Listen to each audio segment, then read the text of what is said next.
بسم اللہ الرحمن الرحیم۔ السلام علیکم ورحمۃ اللہ وبرکاتہ۔ دوستو، آج بات کرتے ہیں کہ تدفین کے ایک دن بعد یعنی ٹھیک 24 گھنٹے بعد انسان کی آنتوں میں ایسے کیڑوں کا گروہ سرگرم عمل ہو جاتا ہے جو مردے کے پخانہ کے راستے سے نکلنا شروع ہو جاتا ہے، ساتھ ناقابل برداشت بدبو پھیلنا شروع کرتا ہے جو کہ دراصل اپنے ہم پیشہ کیڑوں کو دعوت دیتا ہے۔ یہ اعلان ہوتے ہی بچھو اور تمام کیڑے مکوڑے انسان کے جسم کی طرف حرکت کرنا شروع کر دیتے ہیں اور انسان کا گوشت کھانا شروع کر دیتے ہیں۔ تدفین کے 3 دن بعد سب سے پہلے ناک کی حالت تبدیل ہونا شروع ہو جاتی ہے، 6 دن بعد ناخن گرنا شروع ہو جاتے ہیں، 9 دن کے بعد بال گرنا شروع ہو جاتے ہیں، انسان کے جسم پر کوئی بال نہیں رہتا اور پیٹ پھولنا شروع ہو جاتا ہے، 17 دن بعد پیٹ پھٹ جاتا ہے اور دیگر اجزاء باہر آنا شروع ہو جاتے ہیں، 60 دن بعد مردے کے جسم سے سارا گوشت ختم ہو جاتا ہے، انسان کے جسم پر بوٹی کا ایک ٹکڑا باقی نہیں رہتا، 90 دن بعد تمام ہڈیاں ایک دوسرے سے جدا ہونا شروع ہو جاتی ہیں، 1 سال بعد ہڈیاں پوسیدہ ہو جاتی ہیں اور بالآخر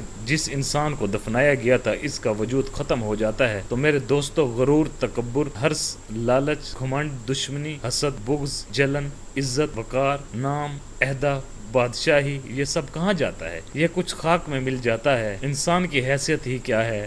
مٹی سے بنا ہے، مٹی میں دفن ہو کر مٹی میں ہو جاتا ہے۔ 5 یا 6 فٹ کا انسان قبر میں جا کر بے نام و نشان ہو جاتا ہے۔ دنیا میں اکڑ کر چلنے والا، اپنے آپ کو طاقتور سمجھنے والا، دنیا کو حقیر سمجھنے والا، دنیا پر حکومت کرنے والا، قبر میں آتے ہی اس کی حیثیت صرف مٹی رہ جاتی ہے۔ لہٰذا انسان کو اپنی ابدی اور ہمیشہ کی زندگی کو خوبصورت اور پرسکون بنانے کے لیے ہر لمحہ فکر کرنی چاہیے، اللہ کو یاد کرنا چاہیے، ہر نیک عمل اور عبادات میں اخلاص پیدا کرنا چاہیے اور خاتمہ بالخیر کی دعا کرنی چاہیے۔ اللہ تعالیٰ مجھے اور آپ سب کو عمل کی توفیق عطا فرمائے، آمین۔